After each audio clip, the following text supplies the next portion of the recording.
Hello friends, नमस्कार। मैं अशोक कुमार आप सभी का अपने यूट्यूब चैनल माई प्लेटफॉर्म पर स्वागत करता हूं।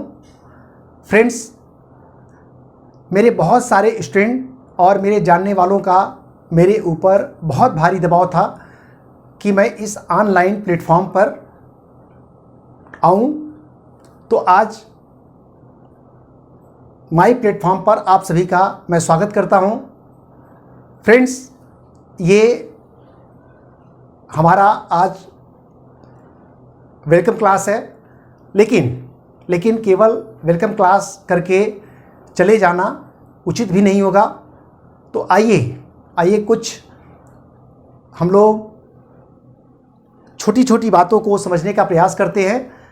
फ्रेंड्स, मैंने अपने लंबे अध्यापन के दौरान यह बहुत शिद्दत से महसूस किया है कि छोटे छोटे टर्म के प्रति सही जानकारी न हो पाने के कारण बहुत सारे स्टूडेंट बहुत सारी समस्याओं का सामना करते हैं और किसी टॉपिक को पढ़ते समय उस टॉपिक की पूरी संकल्पना इसलिए क्लियर नहीं हो पाती है कि उसमें दिए हुए जो टर्म होते हैं वो बहुत अच्छी तरह से क्लियर नहीं होते हैं। तो मैं अपने अध्यापन के दौरान भी लगातार बच्चों के इस बेसिक पर काम करता रहता हूं। तो आइए आज यहीं से हम लोग अपना एक क्लास स्टार्ट करते हैं। तो आपका स्वागत भी है और यहाँ से हम लोग इन छोटे छोटे टर्म को समझने का प्रयास करते हैं। फ्रेंड्स, जब आप सामान्य अध्ययन के टॉपिक्स पढ़ते हैं, करंट्स के टॉपिक पढ़ते हैं, तो कई सारी वाटर बॉडीज़ हैं जो समय समय पर आपके समक्ष आती रहती हैं, लेकिन मैंने देखा है कि आप उनका सही अर्थ न जान पाने के कारण उन टॉपिक को बहुत अच्छी तरह से समझ पाने में असमर्थ रहते हैं। तो आइए अपने माई प्लेटफॉर्म चैनल पर मैं लगातार इन छोटे छोटे टर्म्स, इन छोटे छोटे टॉपिक, इन छोटे छोटे कीवर्ड्स जिनसे मिल करके तमाम सब्जेक्ट बनते हैं, तो इनको एक एक करके हम लोग समझने का प्रयास करते हैं। फ्रेंड्स, मैं बोर्ड पर कुछ वाटर बॉडीज़ के नाम लिखने जा रहा हूं और इनको देखते हैं कि इनमें क्या अंतर है। हिंदी में तो कई के अर्थ एक ही होते हैं, लेकिन इंग्लिश में इनके अर्थ कई अलग अलग होते हैं। तो आइए एक बार देखते हैं कि ये जो वाटर बॉडीज़ हैं ये कौन कौन से हैं। एक बहुत चर्चित वाटर बॉडीज़ है जिसे हम कहते हैं क्रीक,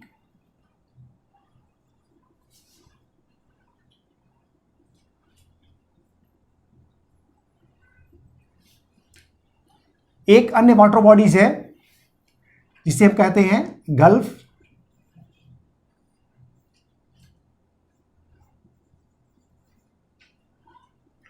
एक अन्य वाटर बॉडीज़ है जिसे हम कहते हैं बे,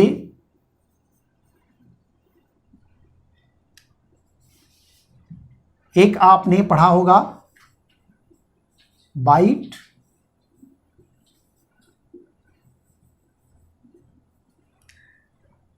बहुत बार आपने पढ़ा होगा चैनल,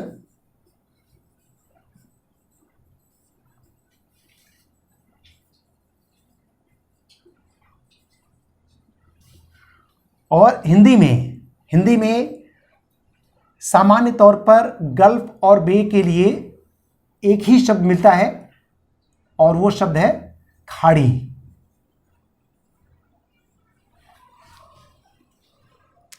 लेकिन यहाँ पे एक बात बिल्कुल क्लियर है कि क्रीक, गल्फ, बे और बाइट, इन चारों टर्म का हिंदी में अगर आप अर्थ निकालेंगे तो वो होगा खाड़ी। लेकिन इनमें कुछ फंडामेंटल अंतर हैं। तो इन फंडामेंटल अंतर को हम समझते हैं कि किस खाड़ी को क्रीक कहते हैं, किस खाड़ी को गल्फ, किस खाड़ी को बे और किस खाड़ी को बाइट कहते हैं। फ्रेंड्स, आपने सामान्य तौर पर खाड़ी की परिभाषा पढ़ी होगी कि जल का वह भाग जो तीन ओर से स्थल से घिरा होता है और एक ओर जल से लगा होता है उसे खाड़ी कहते हैं। तो ये सभी क्रीक, गल्फ, बे और बाइट तीन ओर से स्थल से घिरे होते हैं और एक तरफ जल से लगे होते हैं, लेकिन इनके नाम में इतना अंतर इसलिए है क्योंकि इनके बीच में कुछ मौलिक अंतर हैं। तो आइए हम इन फंडामेंटल अंतर को समझते हैं। सबसे पहले हम लेते हैं क्रीक को। क्रीक को मैं मैप के द्वारा आपको समझा रहा हूं, आपको बहुत अच्छी तरह से समझ में आ जाएगा।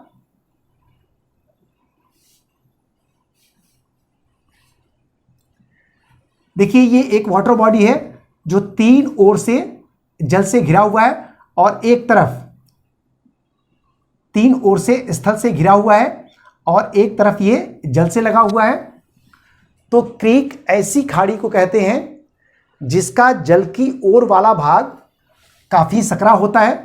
तो जैसा आपको यहाँ पे दिख रहा होगा, ये काफ़ी सकरा भाग है जो जल से लगा हुआ है, तो इसे कहते हैं क्रीक। एक बड़ा चर्चित क्रीक आपने पढ़ा होगा, sir creek. Sir creek Bharat में गुजरात राज्य में कच्छ में अवस्थित है और इसे लेकर के भारत और पाकिस्तान के मध्य काफ़ी विवाद की स्थिति है। विवाद का मूल कारण ये है कि पाकिस्तान ये मानता है कि पूरा का पूरा सर क्रीक उसका भाग है, जबकि भारत की मान्यता है कि सर क्रीक भारत और पाकिस्तान के बीच में लगभग आधा आधा बटा हुआ है। अर्थात भारत और पाकिस्तान की अंतर्राष्ट्रीय सीमा सर क्रीक के मध्य से होकर के गुजरती है। अब हम देखते हैं कि इस तरह के विवाद में अंतर्राष्ट्रीय कानून क्या कहता है।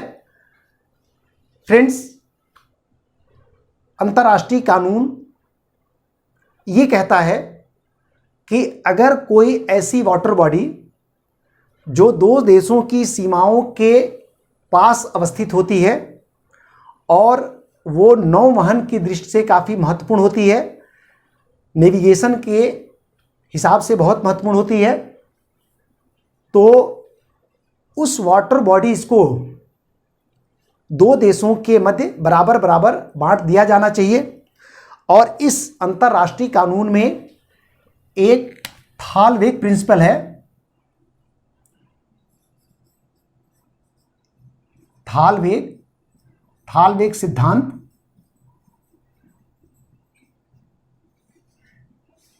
थालवेग सिद्धांत ये प्रतिपादित करता है कि नौवहन की दृष्टि से महत्वपूर्ण जलीय भाग जो अंतर्राष्ट्रीय सीमाओं के निकट होते हैं उन्हें दोनों देशों के मध्य आधा आधा बांट दिया जाना चाहिए। तो इस तरह से अंतर्राष्ट्रीय कानून के अनुसार भारत और पाकिस्तान की अंतर्राष्ट्रीय सीमा इसी सर क्रीक के मध्य से होकर के गुजरनी चाहिए।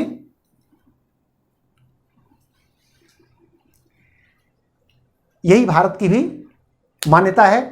भारत ये मानता है कि भारत और पाकिस्तान की अंतर्राष्ट्रीय सीमा सर क्रीक के मध्य से होकर के गुजरती है, जबकि पाकिस्तान की मान्यता है कि पूरा का पूरा सर क्रीक उसका भाग है।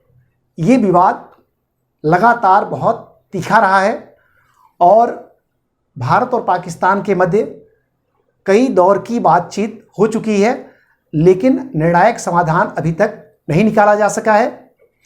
इसमें समस्या क्या आती है कि सर क्रीक नौवहन की दृष्टि से महत्वपूर्ण तो है, लेकिन आर्थिक दृष्टि से भी इसका विशेष महत्व है। यह क्षेत्र मछली पकड़ने का एक बड़ा सा क्षेत्र है, जहाँ पे भारत और पाकिस्तान दोनों देशों के मछुआरे आकर के बड़े पैमाने पर मछली पकड़ने का कार्य करते हैं, लेकिन अंतर्राष्ट्रीय सीमाओं का ज्ञान न होने के कारण कई बार ये एक दूसरे के क्षेत्र में प्रवेश कर जाते हैं। तो जो सुरक्षा बल होते हैं, जो बॉर्डर की सुरक्षा के लिए तैनात होते हैं, वो भारतीय मछुआरों को पाकिस्तानी सुरक्षा बल और पाकिस्तानी मछुआरों को भारतीय सुरक्षा बल पकड़ लेते हैं और इन्हें बिना किसी अपराध के जेलों में समय काटना पड़ता है। तो इस तरह से बहुत जल्दी सर क्रीक का भारत और पाकिस्तान के बीच में अगर समाधान हो जाए तो दोनों देश के मछुआरों को एक बड़ी समस्या से निजात मिल जाएगी। तो फ्रेंड्स, इस बात को मुझे स्पष्ट हो रहा है कि आप ये बात समझ पा रहे होंगे कि क्रीक किस प्रकार के खाड़ी को कहते हैं। अब हम समझते हैं कि गल्फ किस प्रकार की खाड़ी है। जो क्रीक का सागर की ओर वाला भाग काफी सकरा है, लेकिन जैसे ही सागर की ओर वाला भाग चौड़ा हो जाता है तो इस प्रकार की खाड़ी को कहते हैं गल्फ। तो आइए हम देखते हैं, एक मैप के द्वारा हम इसे समझने का प्रयास करते हैं।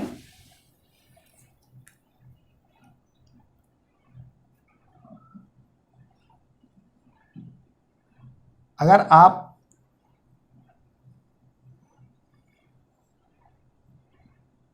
भारत का जो दक्षिणी भाग है, तब प्रायद्वीपीय भाग है, अगर आप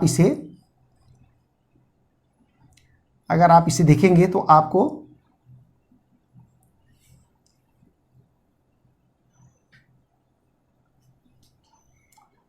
अच्छी तरह से समझ में आ जाएगा।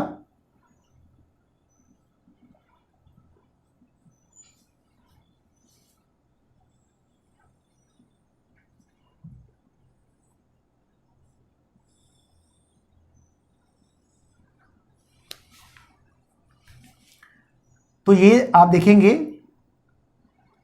कि दक्षिण भारत का भाग है और मैं आपको समझा रहा था गल्फ। तो आप देखेंगे कि भारत में कई गल्फ आपको मिल जाएंगे। जैसे देखिए, एक ये जो गल्फ है, इसे गल्फ ऑफ कच्छ या कच्छ की खाड़ी कहते हैं।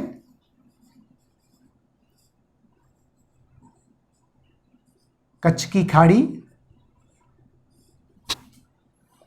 देखिए एक खाड़ी ये है, ये भी 3 ओर से स्थल से घिरा हुआ है और सागर की ओर वाला भाग क्रीक के मुकाबले काफी चौड़ा है। इसे कहते हैं खंभात की खाड़ी।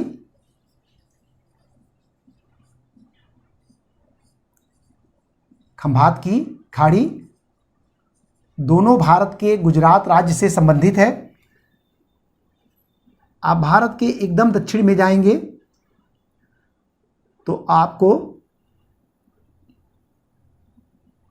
ये श्रीलंका है और एक ये अन्य खाड़ी है जिसे कहा जाता है मन्नार की खाड़ी।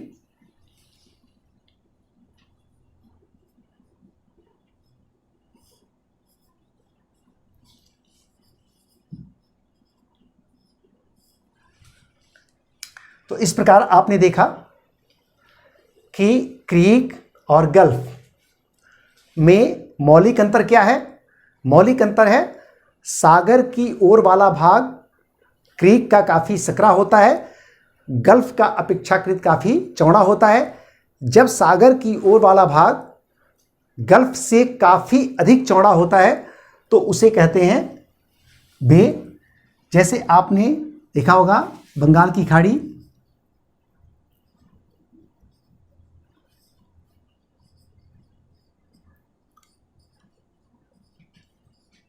बंगाल की खाड़ी, बे ऑफ बंगाल। तो आप देख रहे हैं ये एक बे है जिसका सागर की ओर वाला भाग काफ़ी ज़्यादा खुला हुआ है।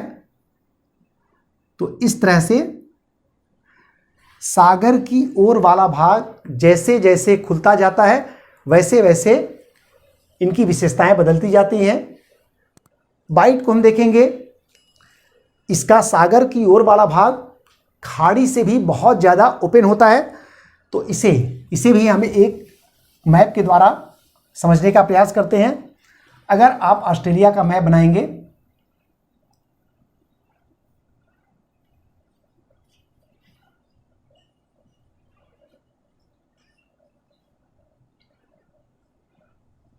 ये ऑस्ट्रेलिया का अगर आप मैप बनाएंगे,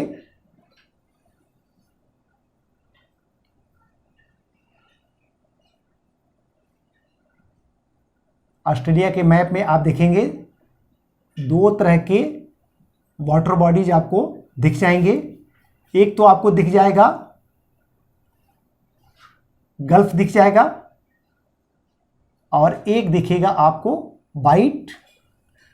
जैसे देखिए गल्फ, आप ये भी देखिए एक गल्फ है जो 3 ओर से स्थल से घिरा हुआ है, इसे कहते हैं कारपेंट्रिया की खाड़ी।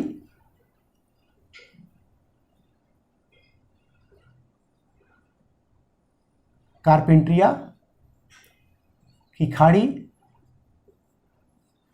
और जो ऑस्ट्रेलिया का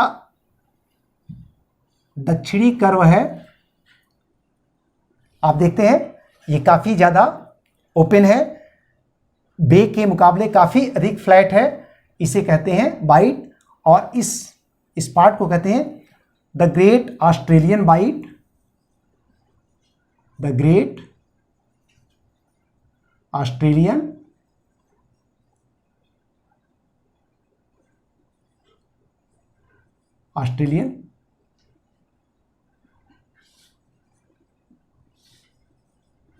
बाइट। तो इस तरह से फ्रेंड्स आपको बिल्कुल क्लियर हो गया होगा क्रीक, गल्फ, बे और बाइट में फंडामेंटल अंतर क्या है, मौलिक अंतर क्या है, जिनका उदाहरण भी हमने एक एक करके देखा। अब आइए देखते हैं चैनल किस प्रकार के वाटर बॉडीज को कहते हैं।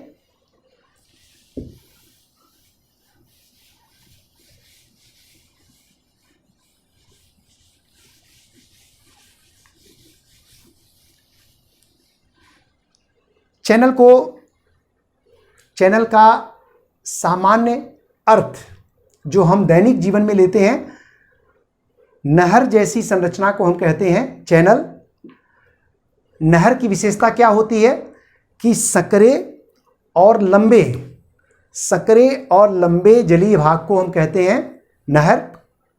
तो चैनल भी एक प्राकृतिक रूप से निर्मित नहर जैसी संरचना होती है, अर्थात सकरे और लंबे जलीय भाग को हम कहते हैं चैनल।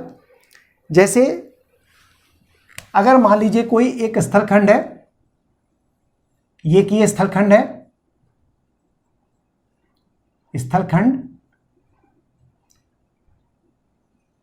एक ये स्थलखंड है। तो देखिए एक सकरा और लंबा जलीय भाग है, इसे कहते हैं चैनल। आपने अपने अध्ययन के दौरान कई बार आपने पढ़ा होगा भारत में 8 degree channel, 9 degree channel, 10 degree channel, और इसके अलावा वैश्विक स्तर पर एक चैनल बहुत चर्चित है, वो है इंग्लिश चैनल। आइए देखते हैं कि ये चैनल कहाँ पे हैं। तो आइए हम लोग यूरोप में चलते हैं और देखते हैं कि इंग्लिश चैनल कहाँ पे अवस्थित है। आप जानते हैं कि यूरोप में जो इंग्लैंड है वो अटलांटिक महासागर में एक द्वीप है। तो इंग्लैंड और फ्रांस के मध्य जो सकरा और लंबा जलीय भाग है उसे कहते हैं इंग्लिश चैनल, अर्थात इंग्लिश चैनल इंग्लैंड और फ्रांस को अलग करता है। अगर आप यूरोप के मानचित्र को बनाएंगे, आप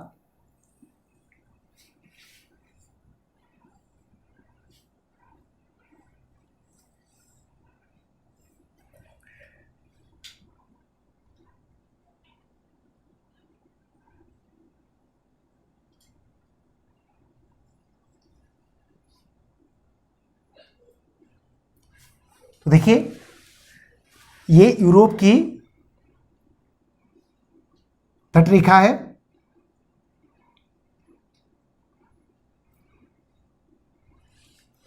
और ये इंग्लैंड है, और इसके बीच में ये जो वाटर बॉडी है यही है इंग्लिश चैनल। तो यूरोप में यहाँ पे देश है फ्रांस, और इंग्लिश चैनल के उत्तर में है इंग्लैंड। तो इस तरह से इंग्लिश चैनल फ्रांस और इंग्लैंड को सेपरेट करता है। भारत में अगर आप आएंगे, भारत में पढ़ेंगे, तो आप देखेंगे कि 10 डिग्री चैनल बहुत चर्चित चैनल है। भारत में बंगाल की खाड़ी में आप देखेंगे तो चाप की आकृति में, आर्क शेप में द्वीपों की एक बड़ी श्रृंखला पाई जाती है, जिसे कहा जाता है अंडमान और निकोबार द्वीप समूह। और इस अंडमान और निकोबार द्वीप समूह में मुख्यतः 222 द्वीप पाए जाते हैं, और इनमें अंडमान समूह में 204 द्वीप और निकोबार समूह में 18 द्वीप पाए जाते हैं। तो इस तरह से चाप की आकृति में ये द्वीप समूह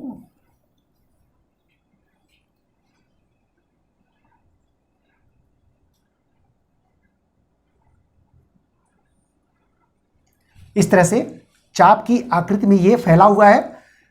तो जो उत्तर के जो द्वीप समूह हैं ये अंडमान समूह है, और दक्षिण के जो द्वीप समूह हैं इसे कहते हैं निकोबार द्वीप समूह। तो सारे को मिलाकर के कहा जाता है अंडमान और निकोबार द्वीप समूह। ये 10 डिग्री चैनल इन्हीं अंडमान समूह और निकोबार समूह को अलग करता है। तो आप देखेंगे यहाँ पे जो ये वाटर बॉडी है इसे कहते हैं 10 डिग्री चैनल, जो अंडमान समूह और निकोबार समूह को अलग करता है। अब आप कहेंगे कि इसमें वो क्लासिकल नहर जैसी संरचना तो है नहीं, अर्थात कि सकरे लंबे जली भाग जैसी चीज़ें हैं नहीं, क्योंकि ये द्वीप समूहों के मध्य अवस्थित है। तो इसकी स्थिति ये है कि जो अंडमान समूह है और निकोबार समूह है इसके मध्य जो जली भाग है वह 10 डिग्री उत्तरी अक्षांश रेखा 10 डिग्री नॉर्थ लैटिट्यूड्स के पैरेलल है, समानांतर है, जिसे कहा उसी के नाम पर इसे नाम रख दिया गया है 10 डिग्री चैनल। तो फ्रेंड्स इस तरह से मुझे ये बात बिल्कुल स्पष्ट हो रही है। आप क्रीक, गल्फ, बे, बाइट और चैनल का अंतर आप अच्छी तरह से समझ पा रहे होंगे। कुछ और भी टर्म हैं जिनको हम लोग समझ लेते हैं, ये भी बहुत बेसिक चीज़ें हैं। अभी तक की जो टर्म हमने लिखा इसकी खास बात ये है, ये सभी क्या हैं, वाटर बॉडीज़ हैं। अब कुछ ऐसे हम लोग टर्म्स को लेंगे जो स्थल खंड से संबंधित है। तो आइए एक एक करके देखते हैं। इनमें एक सबसे प्रोमिनेंट जो टर्म है वो है प्रायद्वीप।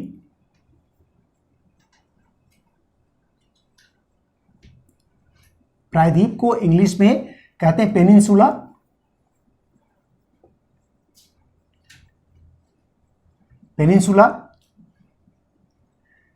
एक टर्म आप पढ़ेंगे इस्थमस।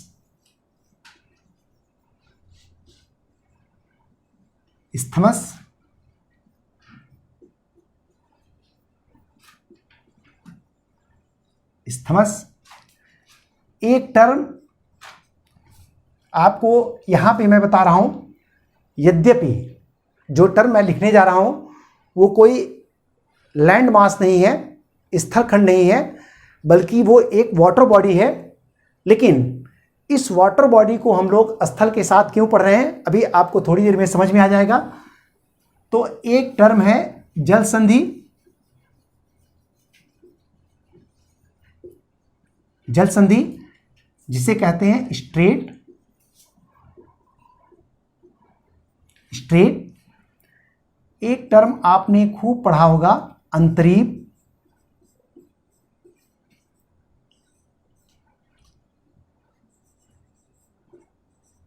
केप। इनमें से प्रायद्वीप, इस्थमस, अंतरीप ये लैंड मास हैं और स्ट्रेट या जल संधि ये एक वाटर बॉडी है। इस वाटर बॉडी को स्थल के साथ हम लोग पढ़ रहे हैं, इसका भी एक रीजन है, अभी आपको समझ में आता है। देखिए प्रायद्वीप बिल्कुल खाड़ी का बिल्कुल उल्टा है। खाड़ी की विशेषता क्या है? खाड़ी ऐसे जलीय भाग होते हैं जो तीन ओर से स्थल से घिरे होते हैं। प्रायद्वीप ऐसे स्थल खंड होते हैं जो तीन ओर से जल से घिरे होते हैं। तो आइए हम लोग कुछ प्रायद्वीप का उदाहरण हम लोग देखते हैं। एक बार फिर हम वही भारत के मानचित्र में हम इसे समझने का प्रयास करते हैं।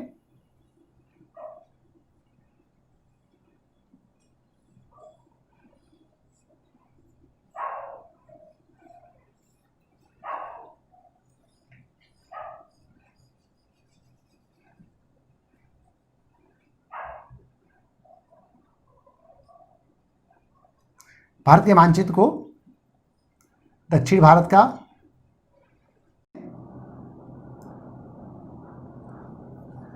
तो देखिए इधर है अरब सागर,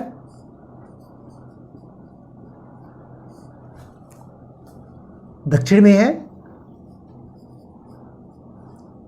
हिंद महासागर,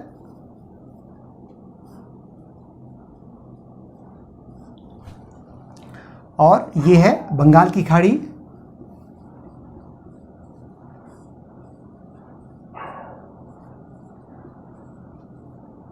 तो आप देख सकते हैं ये जो हमारा दक्षिण भारत का भाग है ये तीन तरफ से जल से घिरा हुआ है, तो इसे कहते हैं प्रायद्वीपीय भारत।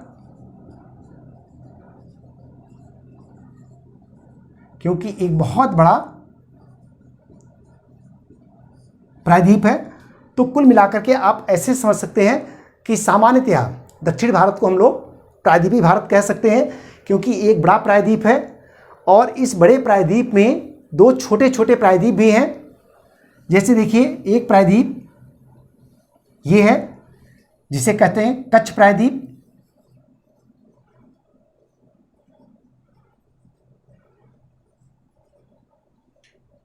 कच्छ प्रायद्वीप। देखिए एक ये भी प्रायद्वीप है, ये भी तीन तरफ से जल से घिरा हुआ है। देखिए कच्छ की खाड़ी और इधर अरब सागर, और यह है खंभात की खाड़ी। इसे कहते हैं सौराष्ट्र, सौराष्ट्र, या फिर इसे कहते हैं काठियावाड़।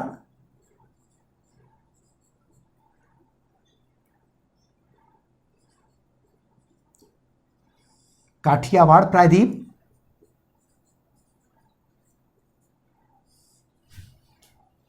तो इस तरह से प्रायद्वीप की संकल्पना आपको बिल्कुल क्लियर हो गई होगी, और भारत में जो प्रमुख प्रायद्वीप हैं ये भी आपको स्पष्ट हो रहा होगा। यहाँ पे एक टर्म समझते हैं हम, अंतरीप। अंतरीप भी एक लैंड मास होता है, लेकिन अंतरीप ऐसे स्थलीय भाग होते हैं जो अत्यंत संकरे नुकीले होते हैं और जल में प्रविष्ट किए रहते हैं। इनकी अवस्थिति जल में होती है, बेहद संकरे नुकीले भाग होते हैं। अब जैसे आप मान लीजिए प्रायद्वीपीय भारत में आप देखेंगे जो दक्षिणतम भाग है जिसे कहा जाता है कन्याकुमारी, ये कन्याकुमारी एक अंतरीप या केप पर अवस्थित है जिसे कहा जाता है कुमारी अंतरीप। तो कुमारी अंतरीप क्या है?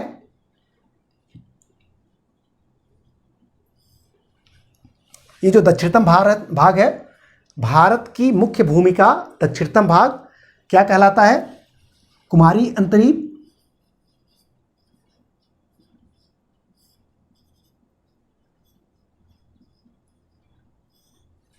कुमारी अंतरीप, और इसी अंतरीप पर कन्याकुमारी अवस्थित है, जो मुख्य भूमि का भारत का दक्षिणतम भाग है, तमिलनाडु राज्य में अवस्थित है।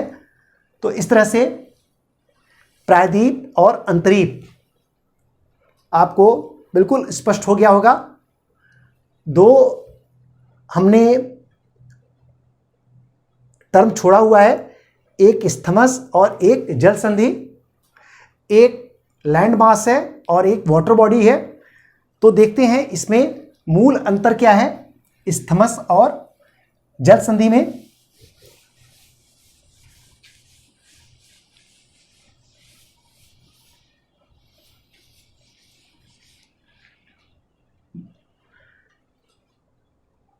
फ्रेंड्स, स्थमस ऐसे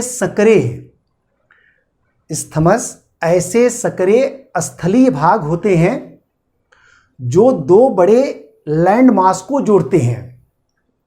है स्थलीय भाग, और जोड़ेगा किसे? स्थल को ही जोड़ेगा, लेकिन ये स्वयं में क्या होता है? काफी सकरा होता है। स्ट्रेट क्या होता है? जल संधि। ये सकरे जलीय भाग हैं जो दो बड़े जलीय भाग को जोड़ते हैं। तो एक स्थमस सकरा स्थलीय भाग जो दो बड़े स्थलीय भाग को जोड़ता है। जल संधि सकरे जलीय भाग जो दो बड़े वाटर बॉडी या जलीय भाग को जोड़ते हैं। तो आइए एक बार हम लोग समझते हैं कि स्थमस की उपयोगिता क्या है और स्ट्रेट का महत्व क्या है। तो इसको भी एक मैप के द्वारा हम लोग समझने का प्रयास करते हैं, और इस पूरे दोनों टर्म को समझने के लिए सबसे अच्छा जो हमारा मैप होगा वो पश्चिम एशिया का गल्फ रीजन में आपको ये सारी चीज़ें बिल्कुल स्पष्ट तौर पर देखने को मिल जाती हैं। तो आइए एक बार हम लोग समझते हैं।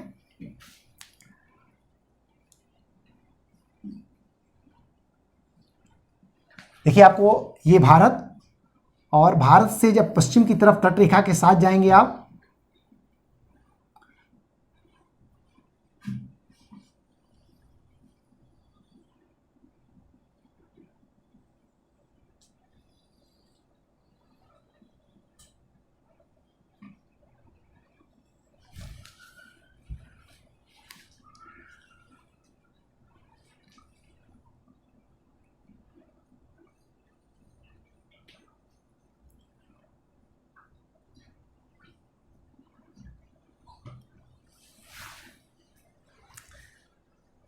तो देखिए फ्रेंड्स, ये आपको क्लियर होगा। ये भारत है, ये अरब सागर, और ये जो जलीय भाग है इसे कहते हैं फारस की खाड़ी।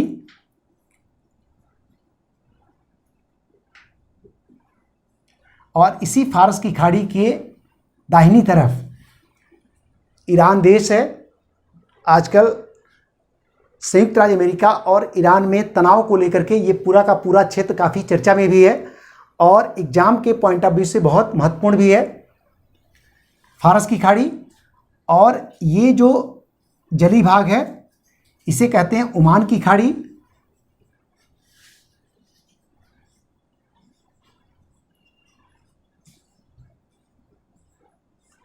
ओमान की खाड़ी, यहाँ पे देखेंगे एक और वाटर बॉडी है, इसे कहते हैं लाल सागर।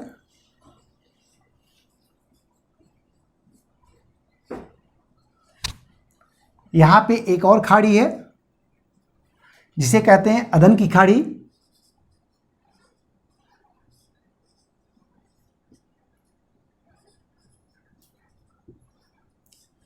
अदन की खाड़ी, और ये है अरब प्रायद्वीप।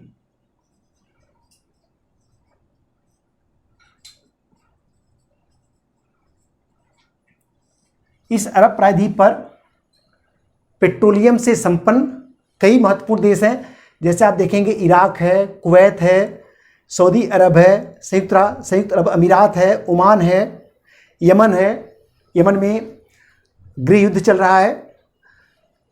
और ये है भूमध्य सागर।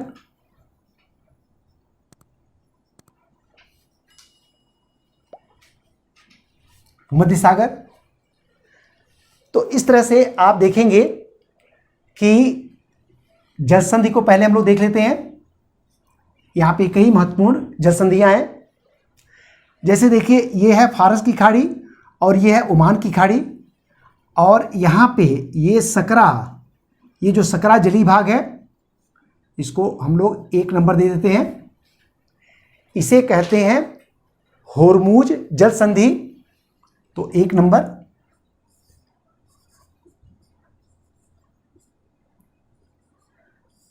होर्मुज जल संधि।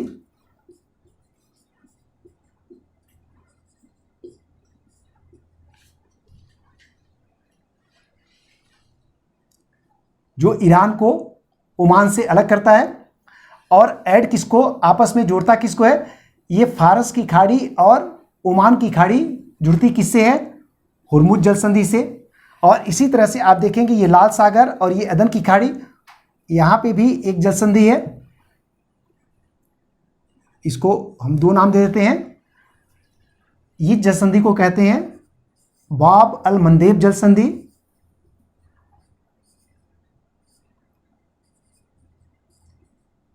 बाब अल मंदेब जल संधि।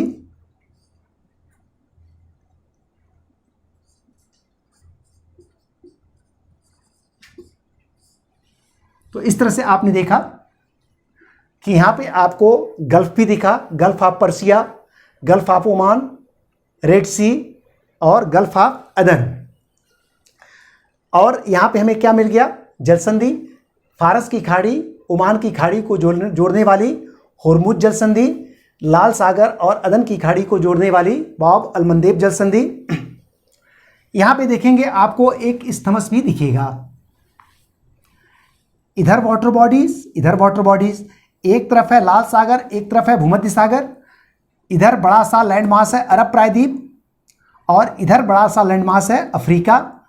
देखिए ये जो सकरा स्थली भाग है ये अरब प्रायद्वीप और अफ्रीका महाद्वीप को जोड़ता है, तो ये एक हो गया इस्थमस। क्योंकि एक सकरा स्थली भाग जो 2 बड़े लैंड मास को ऐड करता है, तो सामान्यतया इस्थमस पर नहर बना दी जाती है। तो इस तरह से नौवहन में बड़ी सुविधा मिलती है। कैसे? क्योंकि एक जलीय भाग दूसरे जलीय भाग से जुड़ जाता है और इस्थमस पर नहर को बनाना इसलिए भी आसान होता है क्योंकि ये सक्रिय स्थलीय भाग होते हैं, तो आसानी से वो नहर में परिवर्तित करके और बड़े बड़े जल मार्गों का विकास किया गया है। तो इस तरह से इस इस्थमस पर भी एक नहर बनाई गई है जिसका नाम है स्वेज नहर।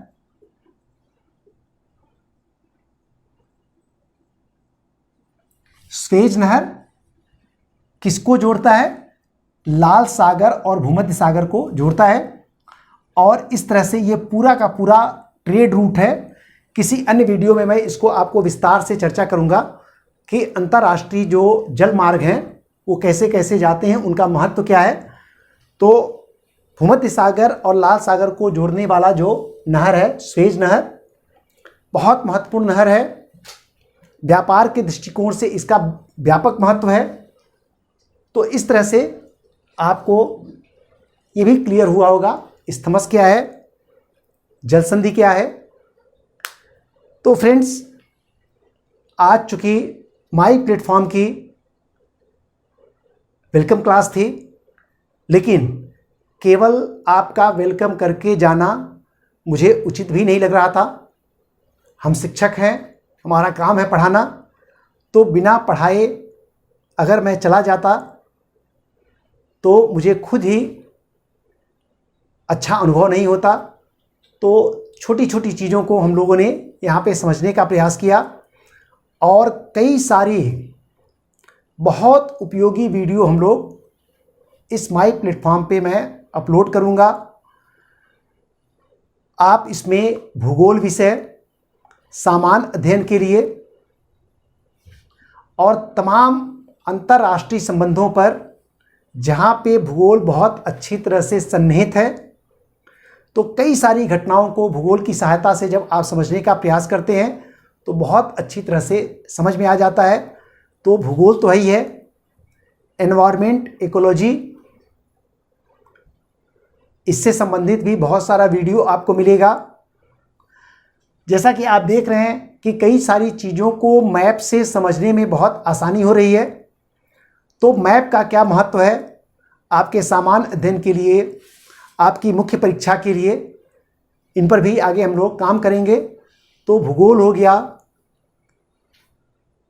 पर्यावरण और पारिस्थितिकी हो गया, अंतर्राष्ट्रीय संबंध हो गया और तमाम करंट इश्यूज पर जो मेरे रुचि के विषय हैं, इस पर बहुत सारा वीडियो आपको माई प्लेटफॉर्म पर मिलेगा।